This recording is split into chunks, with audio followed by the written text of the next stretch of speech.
Good afternoon, everyone. You ready? Okay.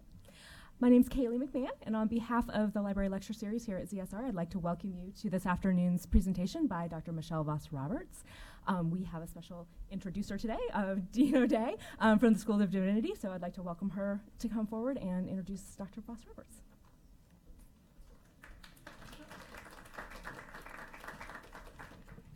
I don't know if I'm a special introducer, but I know I have somebody special to introduce. How do you like that? Just take that rhetoric right there and make something out of it.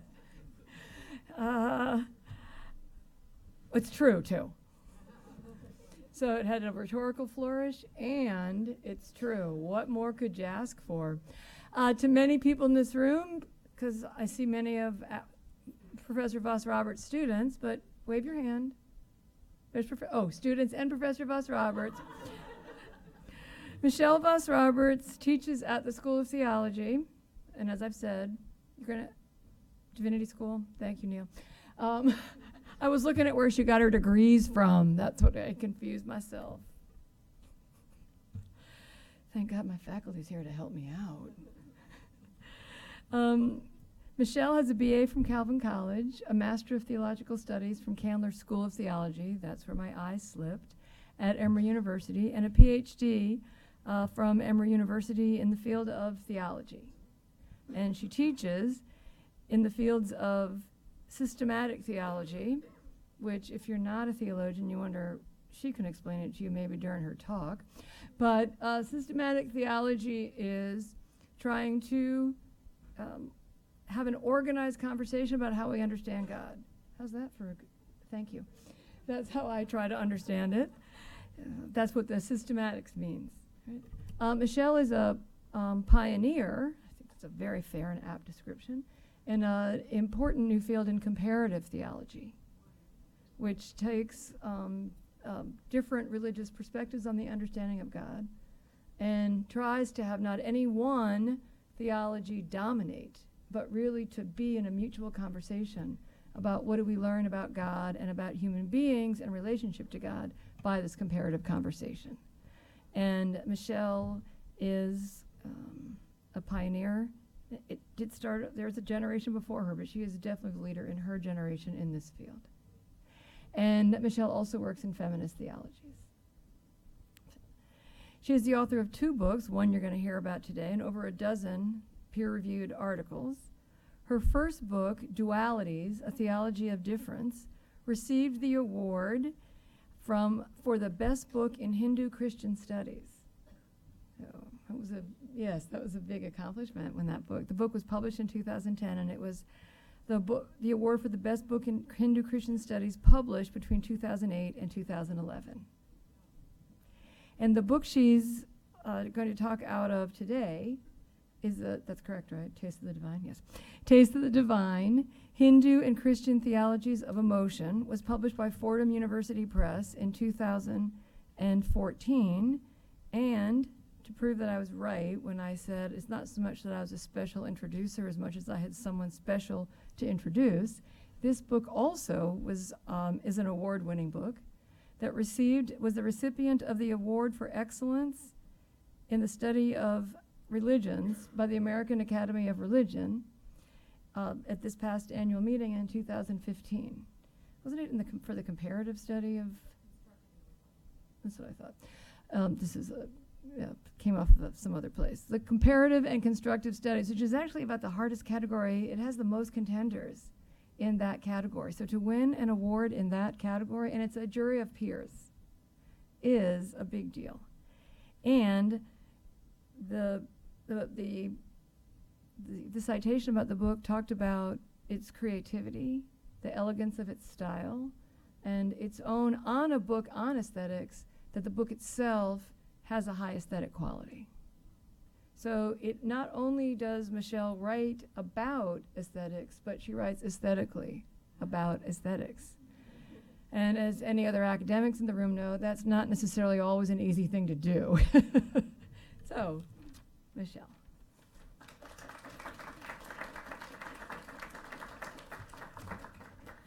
Thank you, Dean O'Day, for the introduction and also for your support of my research, including a research leave that I'm enjoying this semester, which is wonderful. Thank you very much for that. Thanks also to Kaylee and to the library for the opportunity to make this presentation, and also to the students and colleagues who have turned out for this presentation. I'm really kind of overwhelmed to see all of you here. Thank you. I'm going to talk for about less than an hour, which will leave 20-30 minutes for discussion. The research I'm going to share with you is a work of comparative theology. This is a way of thinking about the big questions of faith while studying one tradition alongside another. It's a kind of back and forth movement. A comparative theologian pays attention to how she starts to think differently about the tenets of her own tradition, or even about religion more generally, as a result of that back and forth. And you'll see some of the fruits of this process here. The picture that I chose for the cover of my book, Tastes of the Divine, imagines Christ using symbolism associated with Shiva, the Nataraja, or Lord of the Dance. The fire of creation encircles him, and in his dance, he invites the viewer not to be afraid and also to come and worship at his feet. The artist, an Indian Catholic named Jyoti Sahi, whom you will meet shortly, explains that he wanted to portray Christ as the dancer who steps across from death to life. It's an image of the resurrection for Easter this week. He was working on this canvas when I interviewed him in his studio in 2010, and I was captivated by it because I also see it as a kind of imaginative stepping across between the Hindu and Christian symbolic worlds. And that, in a way, is what comparative theology does. Now, I wrote Tastes of the Divine before the current election cycle, obviously. Writing this book was a process of becoming attentive to collective expressions of emotion. And as I set out to talk to you today about the role of emotion in interfaith understanding, I'm acutely aware of what happens when a society becomes uncritical of its role, which we're seeing across the political spectrum. The anger of one part of the electorate is stoking apocalyptic fears in others, who then in turn heap scorn and disgust on certain candidates and their supporters. And so we go. And amidst all of this, we're seeing nativist, xenophobic, and racist rhetoric directed against many groups, but Muslims in particular. And this rhetoric is intimately related to these deep human emotions of fear, anger, and disgust. Today's news alone tells the story, right? But here's something a little older. Before the Texas primary, a poll showed that almost half of Texas voters favored a ban on Muslims entering the U.S. And just more than half of those polled said they would disapprove of accepting Syrian refugees, even with a security clearance process. As the numbers break down, more of the people with these feelings were white or Hispanic. African Americans were less likely to support a ban. These numbers are not only about terror, which is a powerful emotion being felt acutely this month in Iraq, Turkey, and Belgium. But in Europe and the United States, Muslims and Syrian refugees also serve as a convenient scapegoat for other collective anxieties of white working people. Their former certainties of a stable job, home ownership, and a better future for their children are waning. Michelle Saraceno analyzes the issue of borders as starting with the permeable borders of the South. The eroding sense of the working and middle-class South contributes to the policing of national borders and to violence toward people who are perceived to cross them. She identifies at least 3 typical adverse emotional reactions to porous borders. Quote, when people fear the other so intensely that they do anything and everything to avoid them, when people feel entitled to borders to the extent that they cannot acknowledge the self, story, or the place of the other, and when numbness to affect prevents them from opening to others in charity. It's important to look at emotions in relation to religious pluralism, because if we as a society are to live up to our own ideals of hospitality, freedom, friendship, and civility, we are going to need to grapple with the affects that come with the complex identities of both individuals and communities. The purpose of my talk is twofold. First, by thinking along with Indian aesthetic theory, I want to argue that emotions can also play a constructive role in interreligious understanding, which can be fostered just as intentionally as the fear-mongering we're seeing now. And I'll discuss peace and love in particular as aesthetic bridges between traditions. Second, I'll suggest that although this theory draws attention to common human patterns of feeling, it can do more than cultivate empathy for religious others. It also has a critical lens that can help us to discern how to respond to particular emotions. And here I'll draw attention to how anger is evoked. My research is in the creative intersection of Hindu and Christian traditions, but the patterns I'm about to describe are applicable more broadly to what we're seeing with Islam right now. These pictures were taken on a trip with my students to India a few years ago. We're at the ashram of the artist I mentioned before, Jyoti Sahi, and he's sitting there in the middle. He's not one of our students. What strikes me about this scene is how obviously enraptured we are by what Jyoti is saying as we sit together in his chapel. He's not telling us what to think about Hinduism or Christianity, but he's helping us to become familiar with these traditions at a deeper level. There's a sense of wonder as he tells stories from Indian culture and evokes their meaning with his art. This resonance across religious contexts points to a level of human connectedness. We're drawn in by a good story, and we can feel something of the flavor it has for the people who tell it. Because of this basic connection between human beings, religious images, stories, and practices exert rhetorical force. And they can exert this effect not only on the intended audience of religious insiders, but on outsiders as well, like us. Another way of putting this is that the affects and emotions that might be described as religious can occur for a person not only in the context of their own communities, but also in the sacred spaces of other traditions. So, as an example, when I think about Meena, who was my host during my first summer in India, I recall the tenderness with which she showed me the part of her home where she offers daily prayers to the images of the deities that are important to her family. I was studying Sanskrit at the time, and I found myself surprised about how moving it was to catch bits and pieces of the chants she sang as she offered water and incense and food. So our assessments of other religions don't take place only on a rational level, just comparing doctrines for their relative truth or error. Our assessments also take place on a deeply affective, embodied, and emotional level.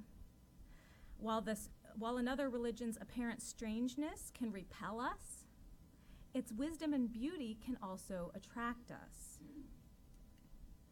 Indian aesthetic theory helps us understand the role of emotion in both religious and interreligious experience. Aesthetic theory does more than describe beauty. It tries to account for what happens to people when they encounter a powerful work of art. I'll give you an example from making music. My college orchestra conductor, Daryl D. Young, used to talk about goosebump moments. And that's when all the factors come together: the tuning of the instruments, the skill of the performers, the vision of the composer, the insight of the conductor, and the attention of the audience. When everything converges just so, music can be pure bliss. The heart and body of a well-attuned audience member will pick up on these intense instances of transcendent feeling.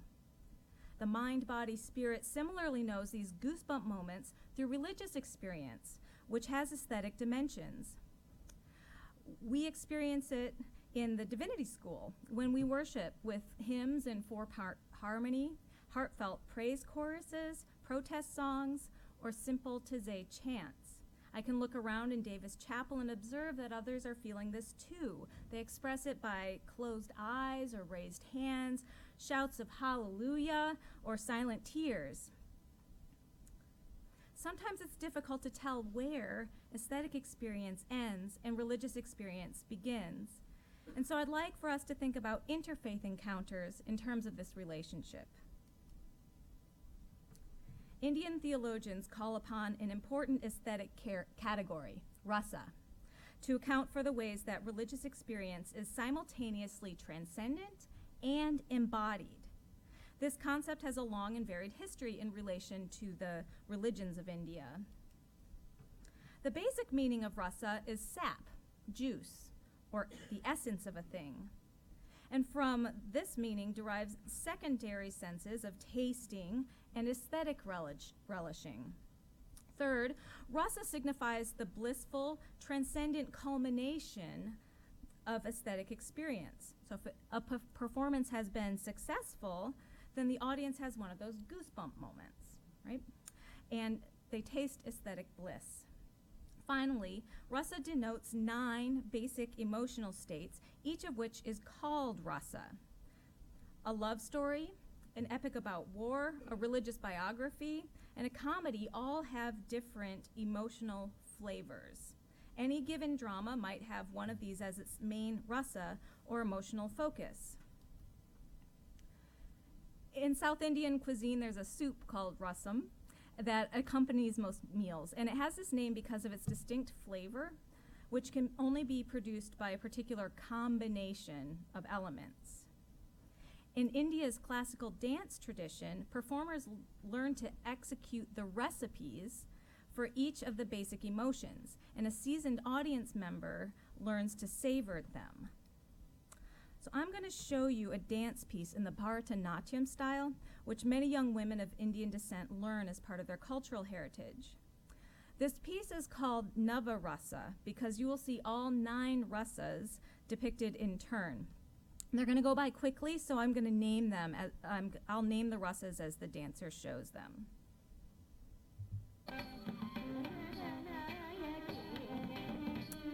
First is love.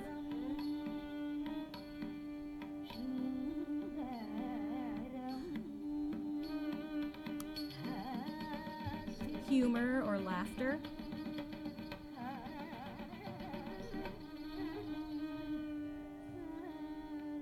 Compassion.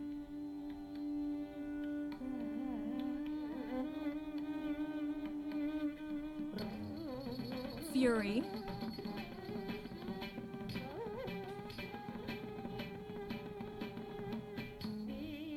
Courage or heroism.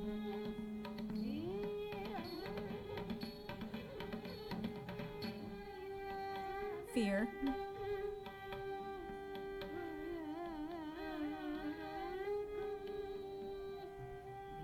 Disgust.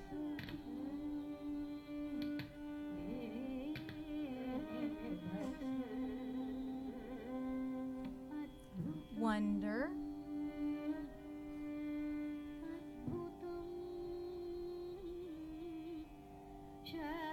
And peace.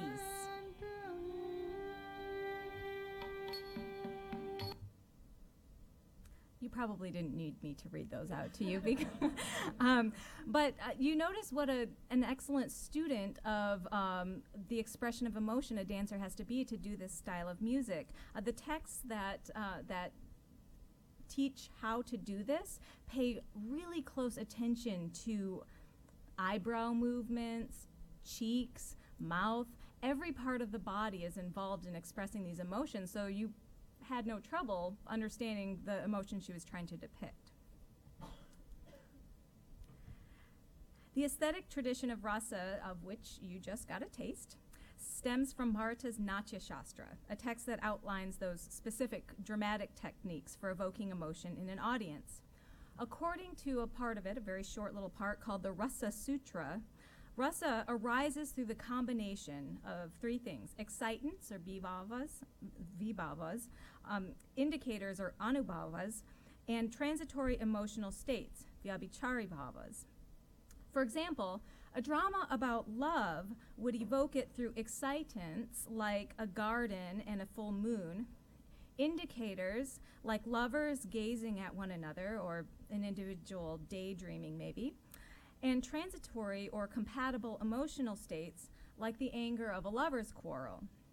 We saw some of those factors in the dance number, the smiles, the sidelong glances, for example, but we would experience love more robustly in the setting of a narrative where sweet words and romantic plot points could heighten the emotion for us. Russa seems to have had connections with religion early on. Susan Schwartz argues that India's aesthetic tradition is deeply religious in origin and in context. She argues for religion as performing arts in India. Art is produced in praise of the divine, but Russa's blissful transcendence also has a divine source. The Taittiriya Upanishad describes Brahman, or the universal divine spirit, in terms of rasa, as something that can be savored or tasted experientially. Later philosophers and theologians use rasa as a subtle framework for elaborating an analogy between aesthetic and religious experience. The 10th century philosopher and literary theorist Abhinavagupta elaborates this. For him, the relishing of rasa, rasaswada, can prepare the spectator to relish ultimate reality, brahmaswada, because both culminate in a state of blissful, egoless, generalized contemplation. So rasa is unlike ordinary emotion, which we feel on a personal level. In other words, when I watch a love story, I'm not the one in love, right? The feelings are not mine, but I contemplate love from a distance and I taste it kind of in the abstract. And that's why Abhinavagupta argues that the rasa of peace is not only one of the 9 basic emotions, but peace is also present at the culmination of all aesthetic experience, insofar as that culmination is contemplative and blissful. Experiencing rasa is therefore conducive to the pursuit of liberation, or moksha, which transcends the ego. In the context of devotional movements, the religious use of rasa moves away from the dispassionate contemplation of emotion toward its intensification as devotional feeling, or bhakti rasa. In the Gaudiya Vaishnava tradition, which worships Krishna as the ultimate reality, Donna Wolf explains, the devotion is a fundamentally aesthetic one, in which the development of bhakti towards the Lord involves a gradual refining and intensifying of emotion through repeated encounters with the eternal drama of Krishna and his close associates. Passionate love for Krishna, rather than disinterested peace, becomes the supreme emotion. This image is a famous scene in Krishna's story.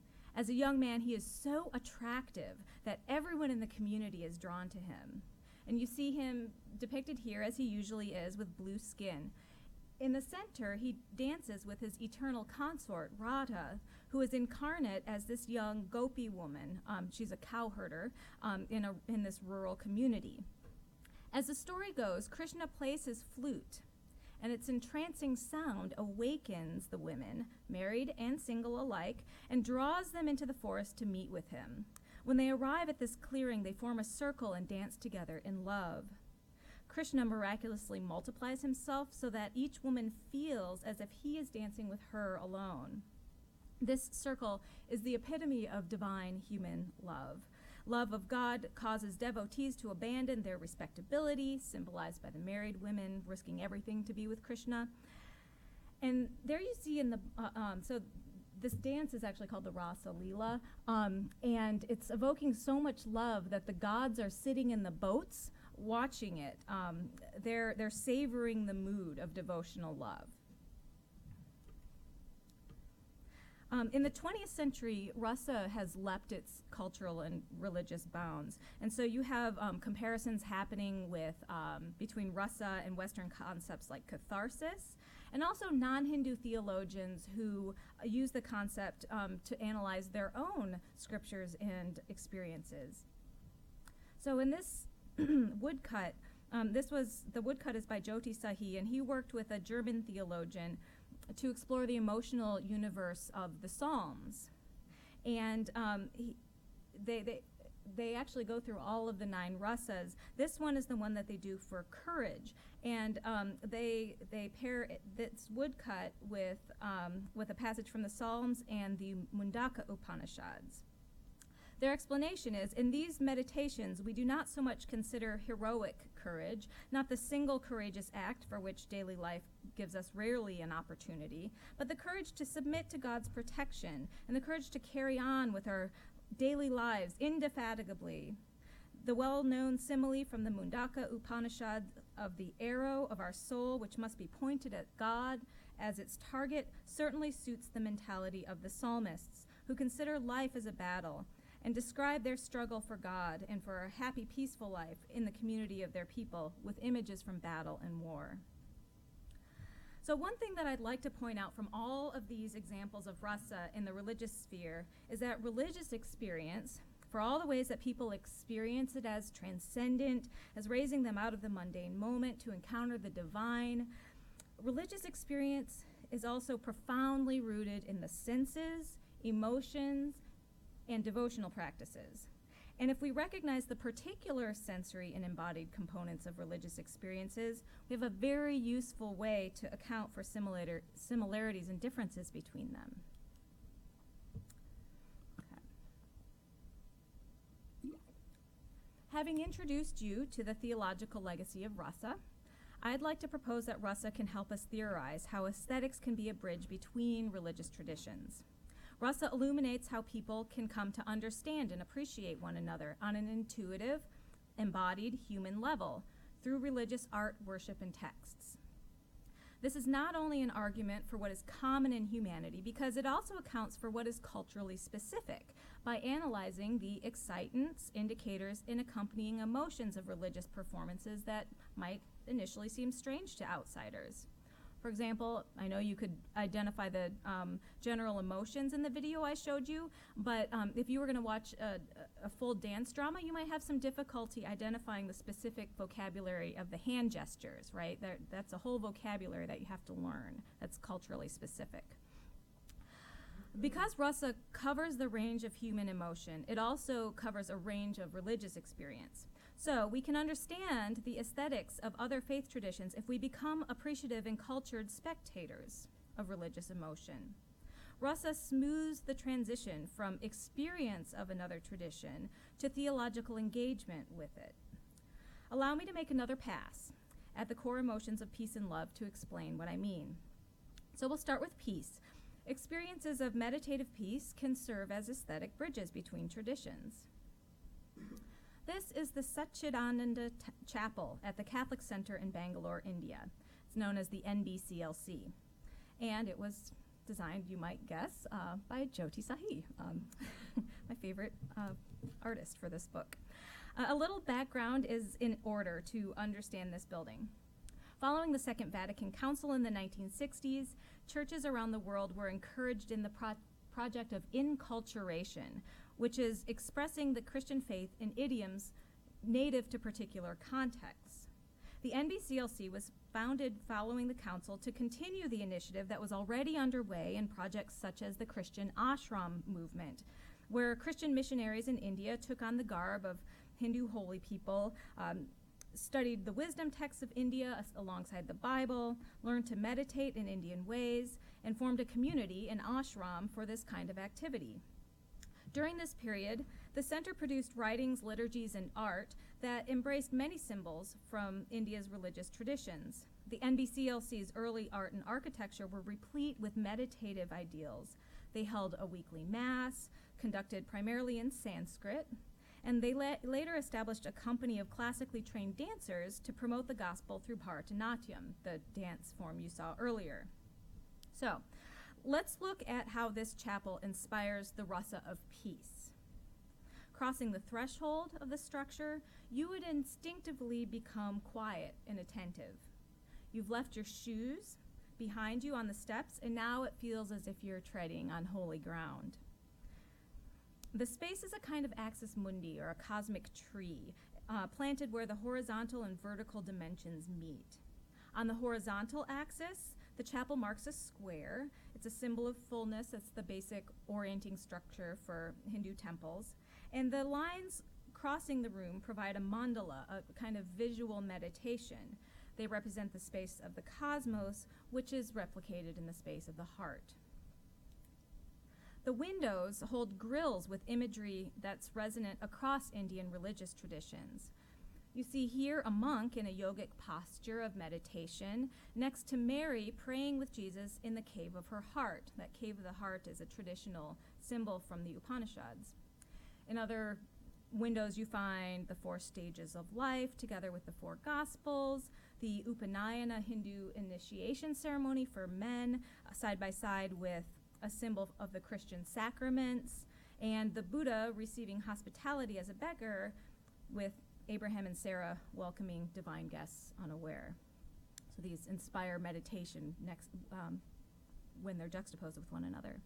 In addition to these many details, traditional Indian symbols of devotion, such as oil lamps, garlands of fresh flowers, and a lotus-shaped altar, all accentuate a feeling of peace. Now, on the vertical axis, a central column rises as the focal point. It culminates in a 7-tiered tower that blossoms at the top into a 6-petaled lotus. But the column actually begins on the inside with symbols representing the elements: earth, water, fire, air, and ether, from the gross to the subtle. The order on the altar replicates the yogic scheme of the body.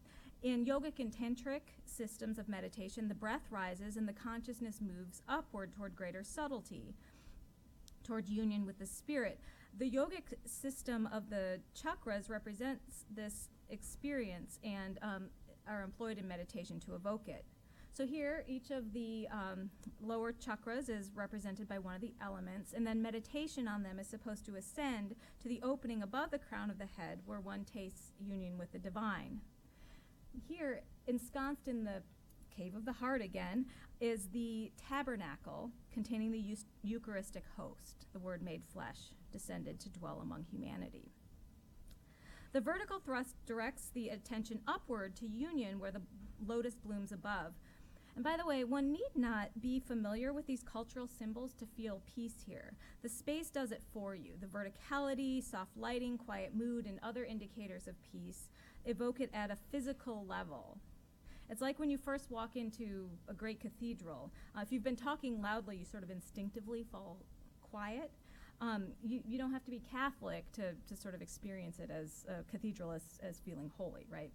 So it's my contention that embodied experiences like these can at least bridge conversations about religious experience. Here's another example. Love. Christians will have no trouble recognizing the affect of love, purified and directed toward God, as a flavor of religious experience. Our divinity students have sung many a love chorus to Jesus. But even if you don't immediately recognize the language of erotic love as religious, learning about the Hindu tradition might send you back to rediscover or even reclaim something within your own tradition. The preeminent theologian of the Gaudiya Vaishnava tradition, Rupa Goswamin, elaborates 5 modes of devotional love, bhakti rasa, for initiates in the tradition to imitate.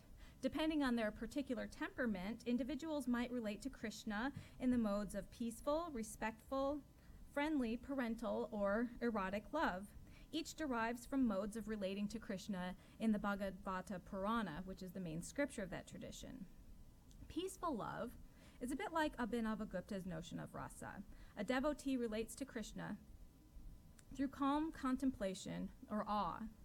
The other modes are progressively more intimate. Krishna's servants, his friends, but the affection of Krishna's parents, or especially his lovers, are the ultimate experiences of divine love. Rupa elaborates in great detail the excitants, indicators, and transitory emotional states that foster these loves. Alongside practices such as reading scripture, serving divine images, and devotional singing, a form of drama called the Rasa Leela, which culminates in the dance that you see depicted in this picture, that form of drama is one of the principal means of evoking these emotions. So all of these practices are the excitants, indicators, and so forth for devotional love. Stories about Krishna have reminded Christians of the eroticism of the Song of Songs, which has a long history of allegorical interpretation as the love between God and the church, or in Bernard of Clairvaux's sermons on the Song of Songs, an allegory for the love between Christ and the individual believer. So on the right side, you see an initial letter from a medieval Bible along these lines. It shows Christ and the soul as his queen. For Bernard, as for Rupa, nuptial love is superior to other forms of love. He calls it a bond stronger than even nature's firm bond between parents and children, that parental love. It is also the most mutual of all emotional experiences of the divine. Using masculine bridegroom imagery for God, he writes that when God loves, he desires nothing but to be loved, since he loves us for no other reason than to be loved. He is also interested in the imaginative devotional practices that will kindle love for God and the believer. So in these features, love's superiority, its mutuality, and its ability to be inspired through devotional practices, this Christian love of God is comparable to Hindu love of Krishna. Peace and love are just two examples that the aesthetic and emotional tenor of religious experience offers at least the beginnings of interreligious understanding. As with peace and love, other rasas, such as courage, playful humor, and wonder, can resonate in familiar ways across faiths, even when the narratives and symbols that mediate these emotions are initially unfamiliar. When we as observers are swept up in the power of these emotions, we experience rasa in its theological sense. Our ordinary affects are transmuted into a sense of aesthetic awe. Immersed in rasa, we suspend habitual attachments to identity, which, according to both Hindu and Christian mystics, is just what happens when one tastes union with the divine. These kinds of resonances cause some theologians to conclude that human religious experience shares a common core across culture, time, and place. And not everybody agrees with that thesis, and that's okay. Russa Theory helps us there too, because it helps us understand how religious and cultural differences can spark theological reflection. Encounter with difference can lead to denial or denunciation of one's neighbor, but more positively, it can intensify some aspects of one's own identity, or even lead to subtle shifts in one's theology.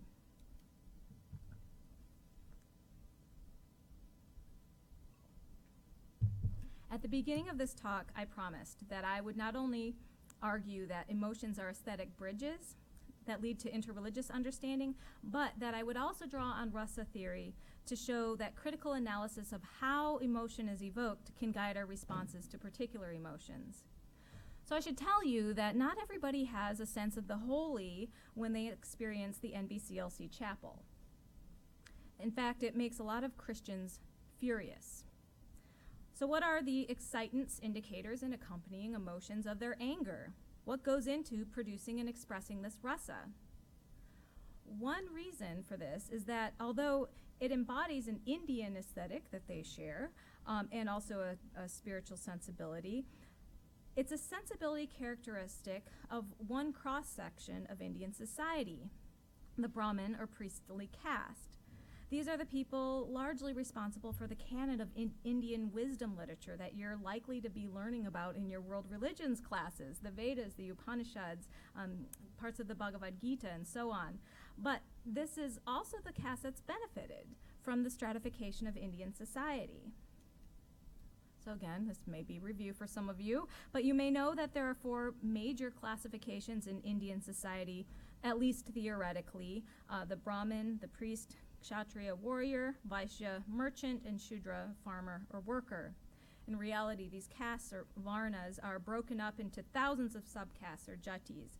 But for people designated as Shudra or even below that as untouchable, the social oppression as a result of being excluded from Brahmanical religion has been profound.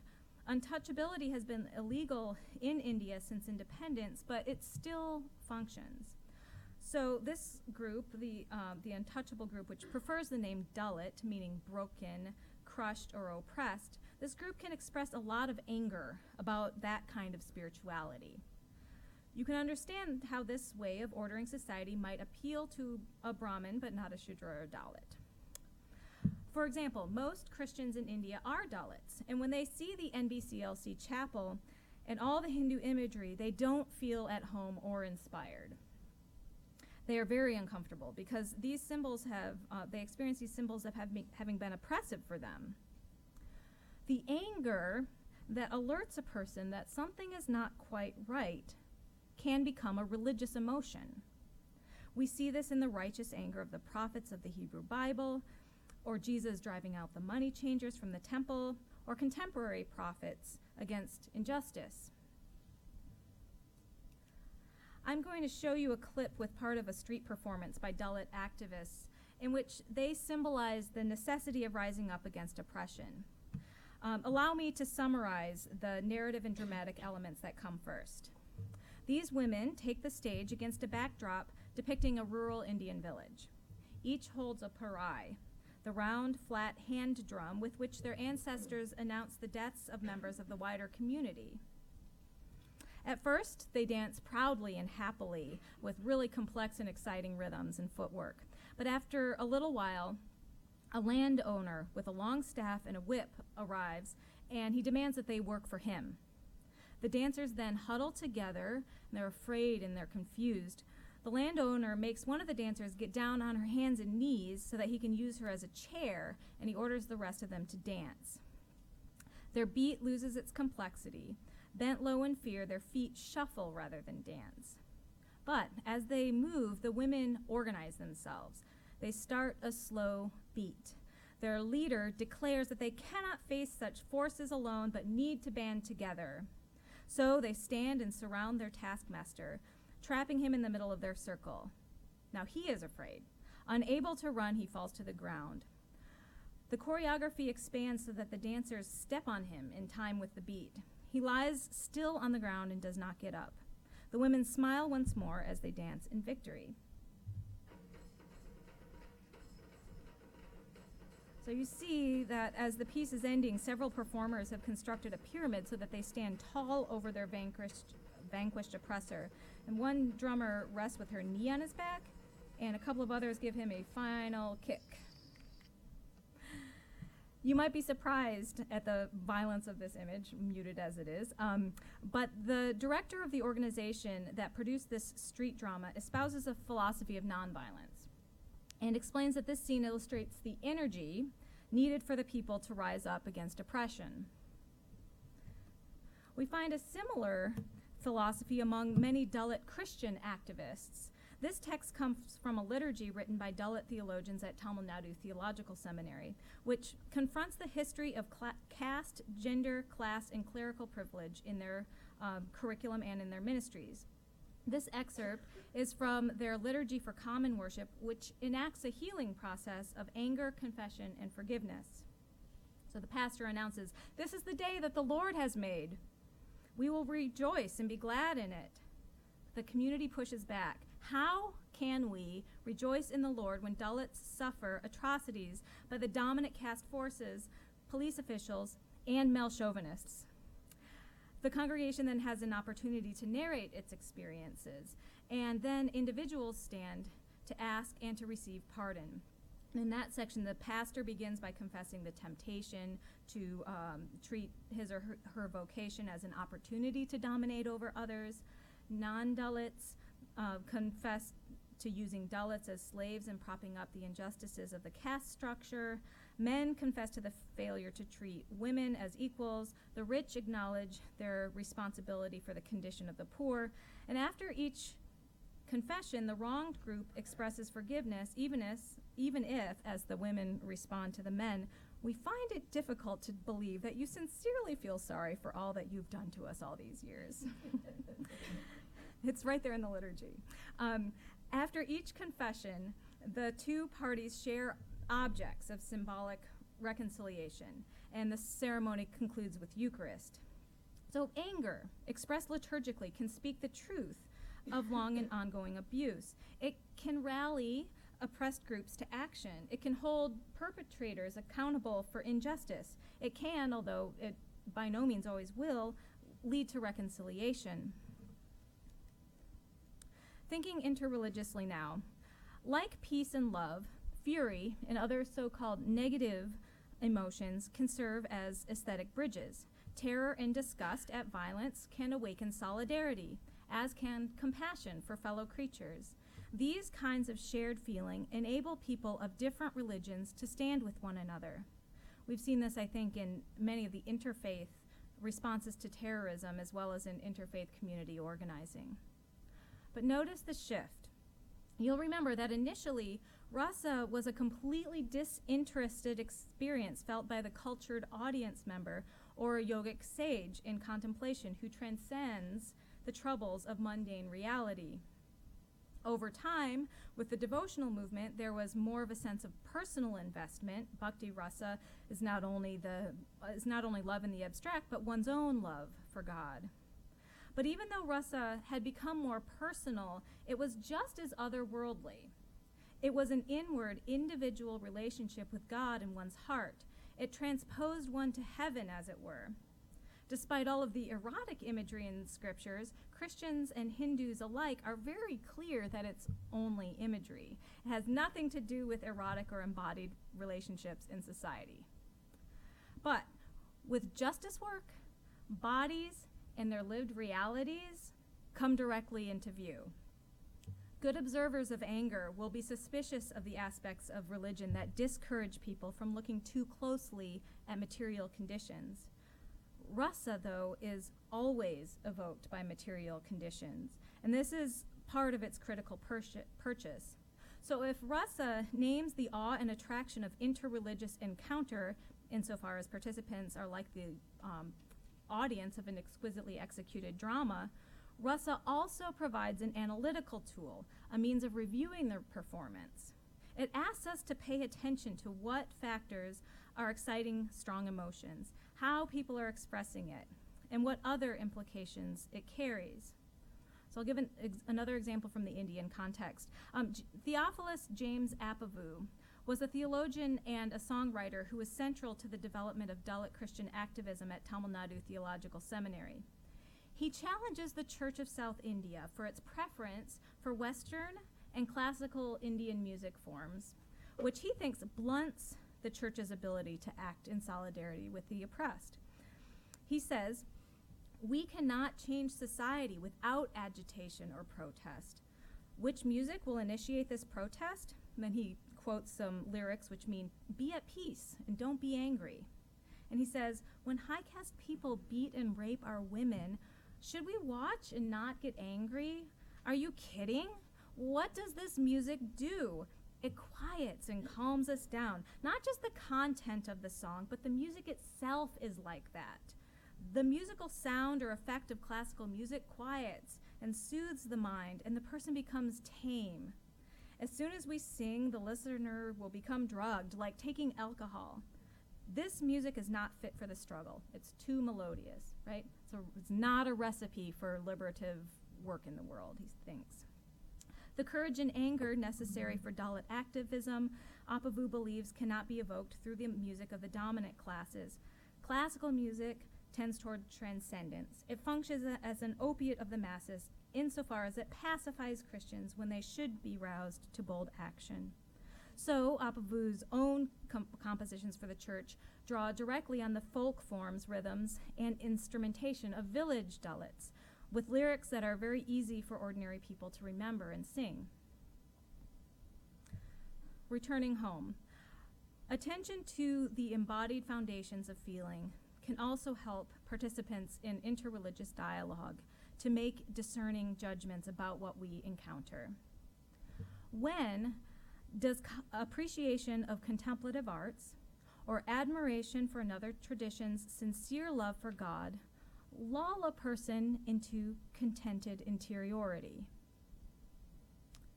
When does wonder stunt our critical faculties? Can compassion, disgust, fury, or terror alert us when something is wrong?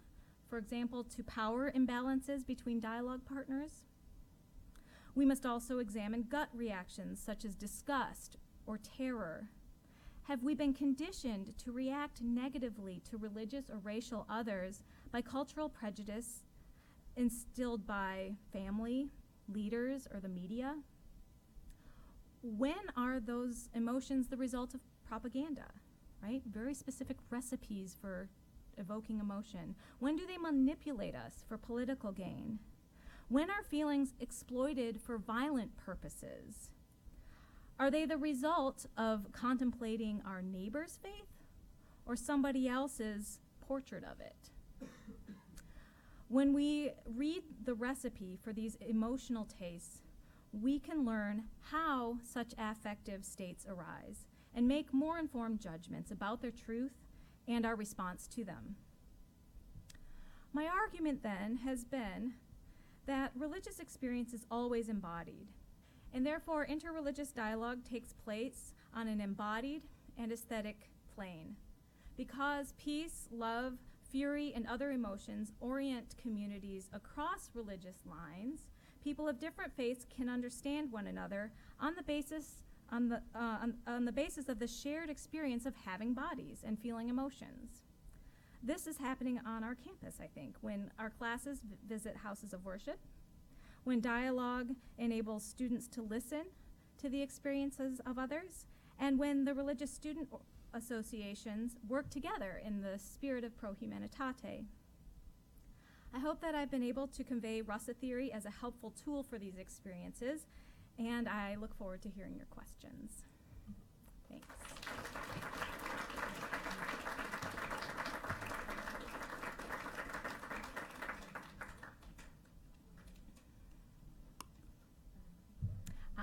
Yeah, I will field questions. I can see everybody.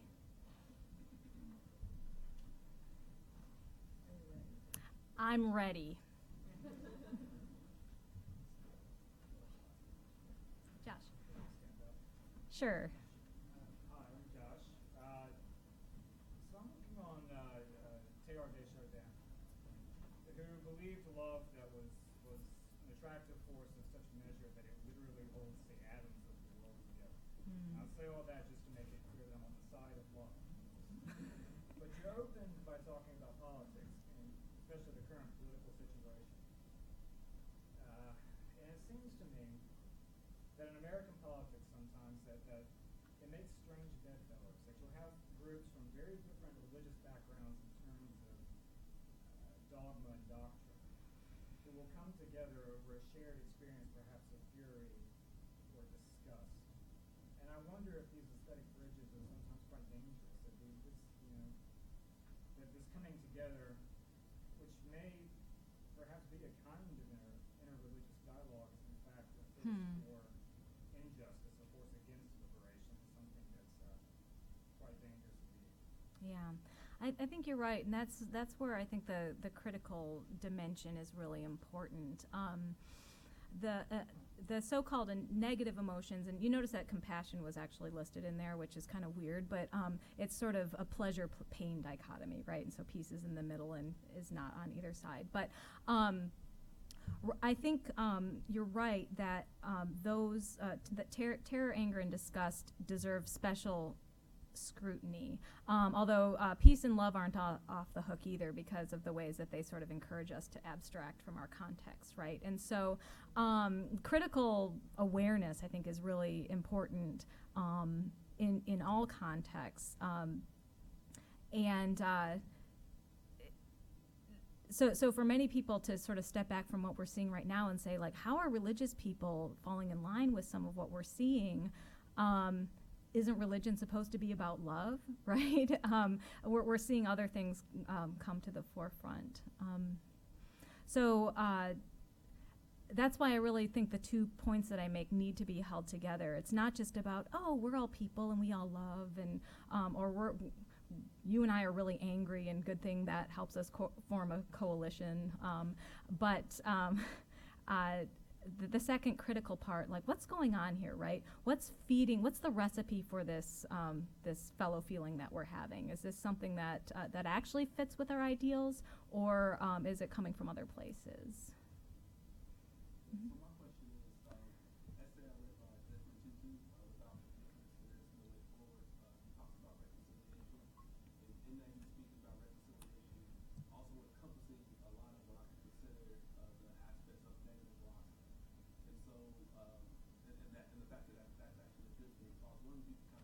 Mm-hmm. How do you use the negative process to create reconciliation, particularly in our current political context? Yes, I think that's really good. If you think about the reconciliation commissions, where it wasn't about let's just let bygones be bygones, right? People had things they needed to say. They had to express the trauma. They had to express the anger. They had to express the ambivalence. They had to get together and relate to each other on the level of real history and real human feeling that goes with that, right? So this is kind of why I get nervous. So I get nervous when interfaith events really try to steer people away from having strong feelings, right? It's sort of like we're supposed to get together and sing Kumbaya. But if there's something that the community needs to talk about, that can be a space to do it, right? And so I think those commissions were a really good example that the quote-unquote negative feelings, like that those are signposts for something that needs to change, right? And so just forgive and forget doesn't actually change the material reality, doesn't change the conditions. And if anything's going to change, if real reconciliation is to happen, then material conditions have to be a part of the conversation. And I think for today too, it's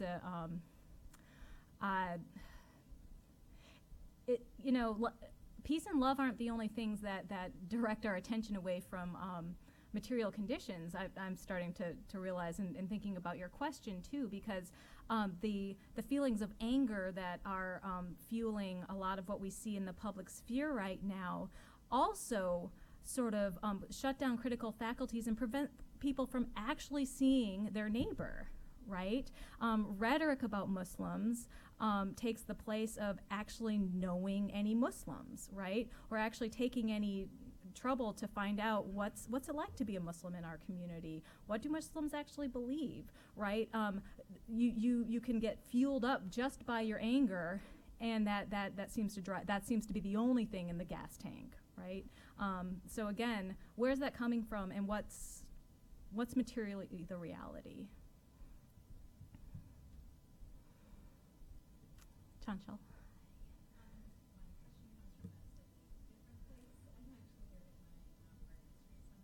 Great.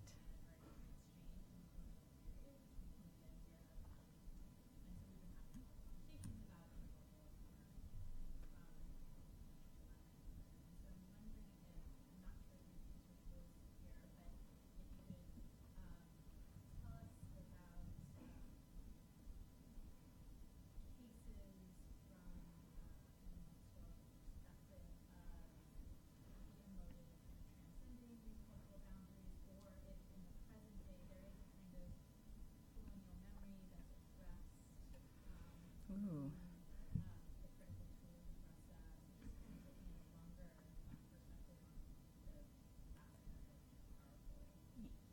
Yeah. The example that comes immediately to mind is in visual depictions of yoga throughout the colonial period, and the West's shifting opinions about what yoga is. At first it was sort of like this freak show thing, right? And so photographs of sort of really extreme asceticism, like someone whose arm has been up so long that it doesn't come down anymore, or really, pretzel postures, or, feats of, enduring great pain, were really designed, they were a visual rhetoric to evoke amazement, but also kind of a disgust, right? As yoga gained in popularity and became less of a fringe thing, just look at the books that are available for yoga now. You've got very images that are very aesthetically pleasing to our context.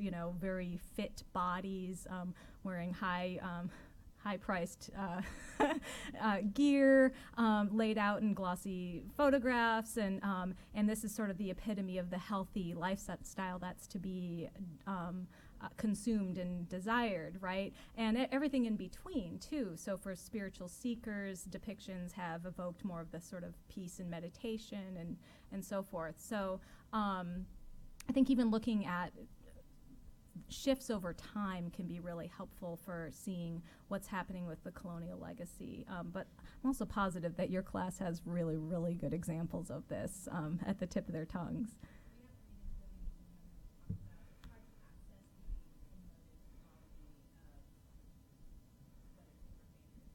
Mm-hmm. Yeah. Well, I mean, if you think about when Hinduism really came on to the American consciousness at the World's Fair in 1893, Vivekananda was painting a picture of universality, right? And so it was also a sort of rhetoric of one world, peace between all of us, one God, really downplaying the things that would sort of make people scratch their heads, right? And so then suddenly Hinduism was something that everyone was kind of interested in because it seemed to be better than Christianity because it was less divisive and things like that, right? Yeah, so again, rhetoric that evokes emotion.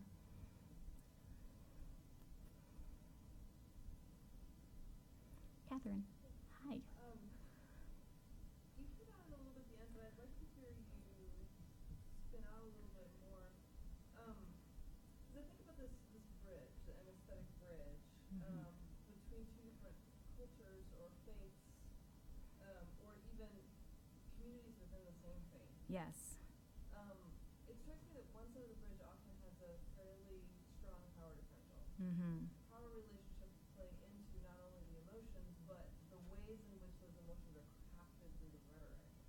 And I'm just curious to hear you talk a little bit more about how those power relationships are at work within this concept of rasa. Mm-hmm. Mm-hmm.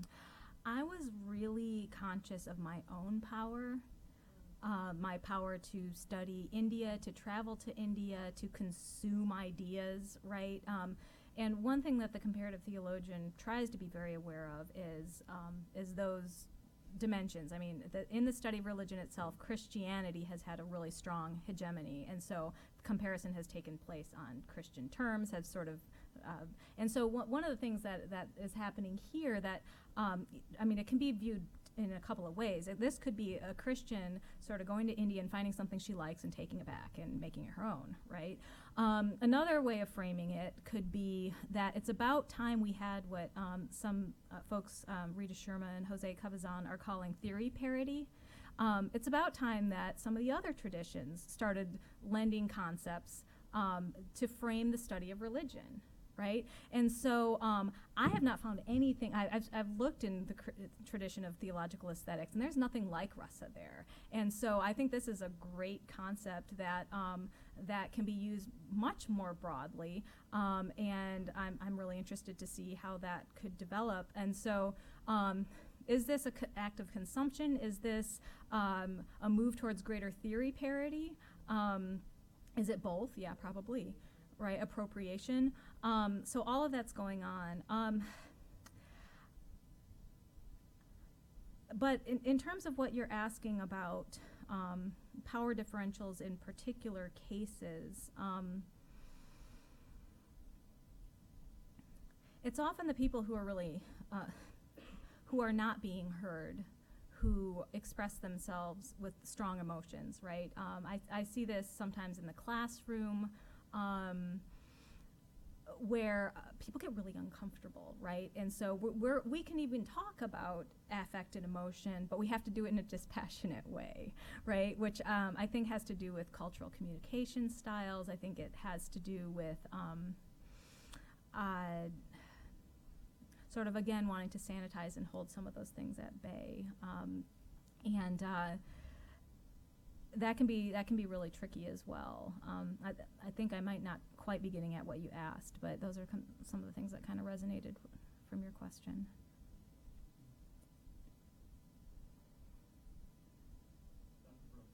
Where does Rasa interplay with kind of plurality of worship outside of one's own context? great question. I think what we do in Davis Chapel twice a week is exactly this. We're an ecumenical divinity school, which is very exciting because it means people from a lot of different traditions, Christian traditions primarily, will come together, and then we try to worship together, right, twice a week. And it's very interesting because some folks will be like, this isn't how I worship, or I don't feel connected here, right? But if you stick with it long enough, you might get to lead worship. You'll encounter things that feel a little bit more familiar. But chapel is really kind of a practice of tasting another religious modality, right? And it'll shift if this one's not working for you, or if it's not your favorite flavor, but you'll eat it today. That's fine. But it over time, I think, can be a process of coming to understand and appreciate, even if it sort of doesn't become your primary go-to way of relating to God. I mean, your question is a good one, because I think often that the affective response to, say you move to a new place and you're trying to find a place of worship, and you visit once and you're like, that's not it, right? That's not it. And it's really a fascinating and unique type of situation in a divinity school to sort of discipline yourself to do something that you don't quite recognize repeatedly, so that over time you might understand what's going on there, right? And maybe even sort of feel some of why that's important too.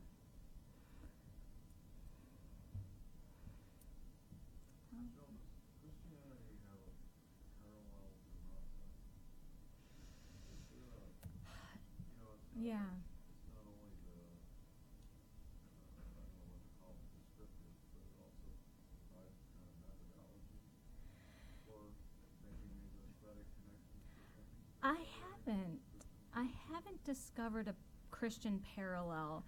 Initially, when I learned about this, I was reading a lot of the early German romantics, and I thought the sublime was like Russa. And so it is like Russa in the earlier sense of the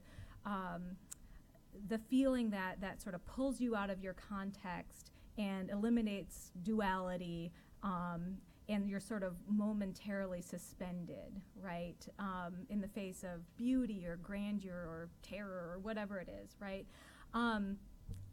But I couldn't quite find anything along the same lines in terms of the analysis of the components, right? The Russa Sutra, the things that go together to evoke particular things.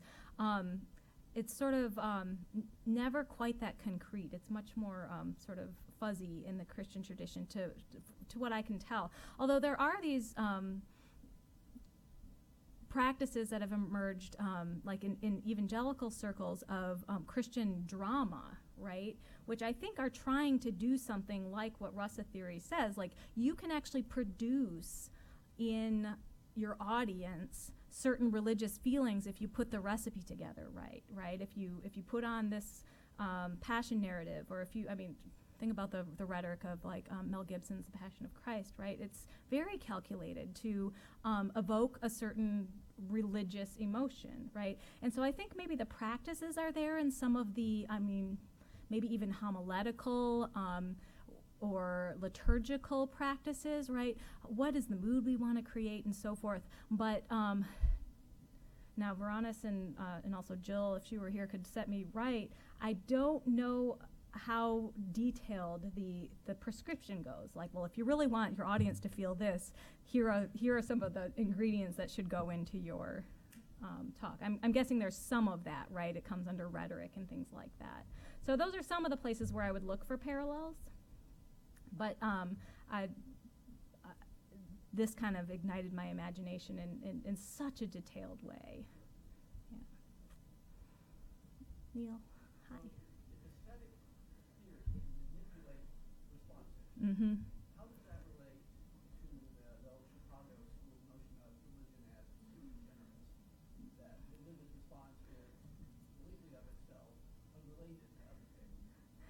I kind of don't buy that after writing this book.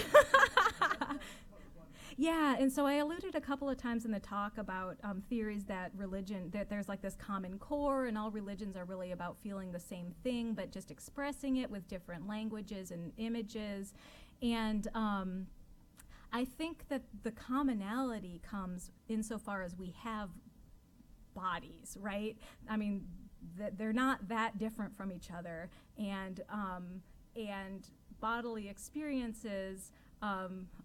Well, emotions are bodily experiences, and so there are a lot of things we share in common as a species, but I don't think that I would place it on the material side rather than on sort of some transcendent thing that religion is and sort of injects into the world. Yeah.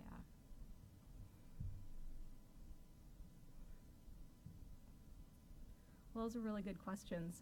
Thank you. Anybody else? Okay, then I will thank you very much for spending an hour and 15 minutes with me today. And if you're interested in the books, they're over there at a discount price. But thank you just so much for being here.